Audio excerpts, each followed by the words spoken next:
Media वालों को आज बुलाने का मकसद यही है क्योंकि हम आपके सामने कुछ चीज़ें पेश करना चाहते थे। सबसे पहली चीज़, पीडीपी ने आज जो चेयरपर्सन है वक्फ बोर्ड की, उनके अगेंस्ट वी आर ट्राइंग कि एक एफआईआर रजिस्टर हो। हम पहले निगीन पुलिस स्टेशन गए, उसके बाद हम हजरतबल पुलिस स्टेशन गए, अभी तक हमें पॉजिटिव रिस्पांस नहीं मिला है। ताज्जुब की बात यह है कि जब वक्फ चेयरपर्सन और वक्फ मेंबर के बोर्ड्स पुलिस को इंस्टिगेट करते हैं कि उन लोगों को अरेस्ट करें जिनने वहां पे वो एम्बलम चिप किया, डिसमेंटल किया, तो उनको immediately within 24 hours about 50 people have been detained, और इनमें से कितनों के ऊपर पीएसए लगेगा वो हम अभी तक नहीं जानते। तो लॉ जो है कश्मीर में वो उल्टा चल रहा है, इन्वर्सली चल रहा है, क्योंकि उन इनोसेंट लोगों को पकड़ा गया है जिनका कोई कसूर नहीं था, जिनका कोई दोष नहीं था, और जो वक्फ के लोग रिस्पॉन्सिबल हैं, खासतौर से जो चेयरपर्सन रिस्पॉन्सिबल हैं, जिनने डिलिबरेटली कश्मीरी लोगों का, यहाँ पे जो मेजॉरिटी मुस्लिम्स हैं, उनके जो रिलीजियस सेंटिमेंट्स हैं उनके साथ खिलवाड़ किया, डिलिबरेटली उनको प्रोवोक किया, इंसाइट किया, उनके अगेंस्ट कोई एक्शन नहीं लिया है वक्फ चेयरपर्सन के अगेंस्ट। बट अनफॉर्चुनेटली उनके कहने पे पुलिस ने इमीडिएटली, जो इतने सारे वहाँ लोग थे, शामिल थे, जिनने वहाँ ये प्लैक डिसमेंटल किया, they have been immediately arrested. तो मैं यहाँ आके आपको बुला के यही बात करना चाहती थी कि लॉ कश्मीर में, due process is not being followed, the law has been turn upside down on its head and it's being followed inversely. So आपको यहाँ बुलाने का यही मकसद था, और मेरी यहाँ एडमिनिस्ट्रेशन से सवाल है, सरकार से भी यही सवाल है कि आप ये कैसे होने दे सकते हैं कि जो इनोसेंट लोग हैं उनको पकड़ा है आपने, बजाय इसके कि जो वक्फ की चेयरपर्सन है जिनने इतनी बड़ी वहां तौहीन की, गुस्ताखी की। The point is not about emblem, please don't make it about patriotism, don't make it about nationalism, you're conflating it and deliberately आप इसको एक nationalism का रंग दे रहे हैं। This is about our deen। इस्लाम में कुछ चीजें बहुत स्ट्रिक्टली प्रोहिबिट की जाती हैं। सबसे नंबर 1 पे आता है आइडल वर्शिप, यानी बुत परस्ती, यानी आप किसी भी चीज को डिपिक्ट नहीं कर सकते हैं श्राइन्स में, मॉस्क में, दरगाह में। For us this is a strict prohibition and इसके साथ आप टैंपर नहीं कर सकते हैं। द पॉइंट इज नॉट कि हम एम्बलम को रिस्पेक्ट करते हैं कि नहीं, हमेशा कश्मीरियों को आप सूली पे चढ़ाना चाहते हैं, हर एक इशू आप नेशनलिज्म वर्सेस कश्मीरीज कर देते हैं। This is not about the emblem, it's about where you had placed the emblem. The Waqf board should have known better. She herself, the chairperson is a Muslim, all the members in the Waqf board, it comprises entirely of Muslims.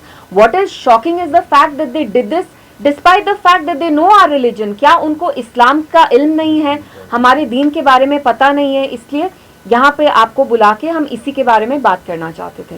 Imtiaz जी, चूँकि 2 दिन पहले महबूबा मुफ्ती जी ने एक brief बात इसमें अच्छी कही है कि जितनी भी यहाँ सरकारें आई, चाहे नेशनल कॉन्फ्रेंस थी, मुफ्ती साहब का दौर था, अपने हिसाब से उन्होंने बेहतरीन काम दरगाह में किया, लेकिन किसी ने अपने आप को प्रोजेक्ट नहीं किया, हमने ये किया। आज एक ऐसी जगह को, गलती तो दूर की बात है, सोचना भी उस जगह के बारे में, सेंटिमेंट्स हर्ट होते हैं। इसी लेडी ने थर्सडे को पखरपोरा में सेम इसी तरह की इनॉग्रेशन की, वहाँ बीच में वक्फ बोर्ड का लोगो था, कोई एम्बलम नहीं था। यहाँ पर जो in front of United nation shrine है हुस्न याकूब साहब की, वहाँ पर भी एक इनॉग्रेशन हुई है, सिर्फ वक्फ बोर्ड का लोगो, कोई एम्बलम नहीं। दरगाह एक ऐसी जगह है जहाँ लोगों के सेंटिमेंट जुड़ी, क्या हम कह सकते हैं डेलिबरेटली अटेम्प्ट था? Of course. और देखिए, मैं इनसे कहना चाहती हूँ, जो हमारे मॉस्क हैं, दरगाह है, वो आपका कोई वैनिटी प्लेग्राउंड नहीं है कि आप उसमें अपने आप को चाहें कि लोग आपको वर्शिप करें। जो वक्फ की चेयरपर्सन है, हमने खुद देखा पिछले हफ्ते उनने अपनी ताजपोशी करवाई हजरतबल में। यहाँ इतने सारे चीफ मिनिस्टर्स आए हैं, गए हैं, प्राइम मिनिस्टर्स रहे हैं।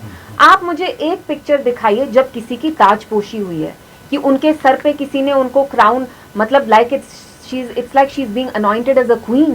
तो अगर आप वेन हैं, आप अपनी वैनिटी दिखाना चाहते हैं, अपने आप को सिरहाना चाहते हैं, तो आप दरगाह से बाहर करें।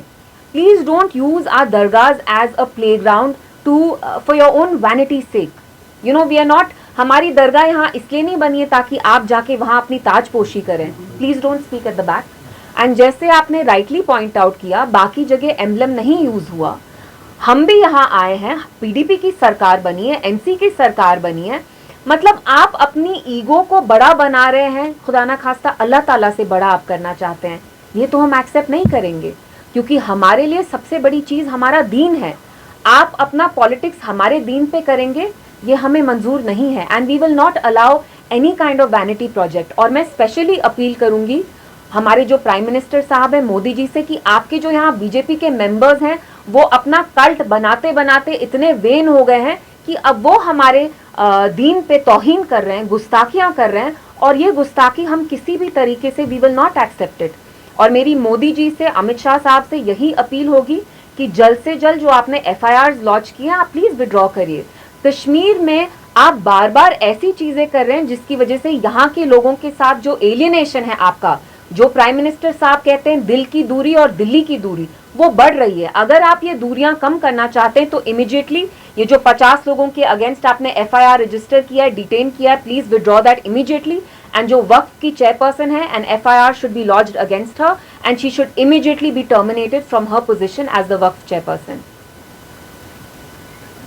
क्योंकि जो FIRs अभी तक हुआ है, अब हम आगे क्या एक्सपेक्ट कर सकते हैं? क्योंकि दरगाह से बढ़कर के कश्मीर के लोग इसको मदीनतु सानी के नाम से जानते हैं, तो क्या ऐसे कुछ मुहर्रिकात एक्सपेक्टेड होंगे और फ्यूचर में?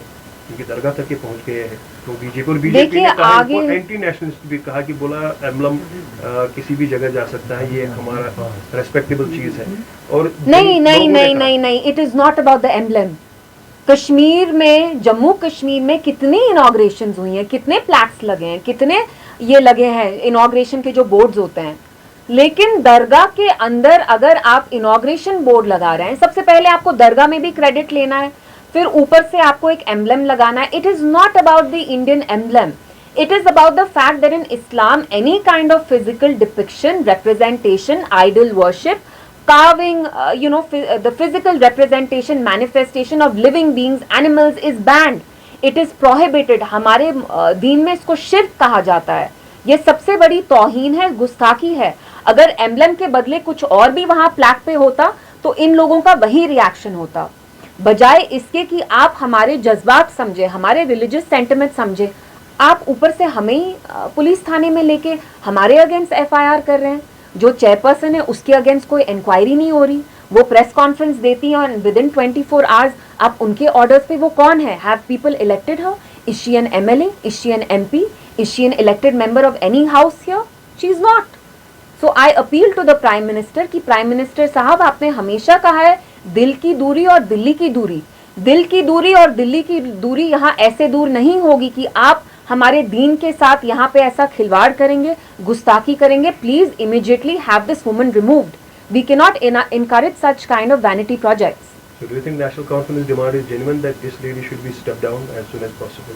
Well, I don't know about the National Conference because they say one thing and they do something else in practicality.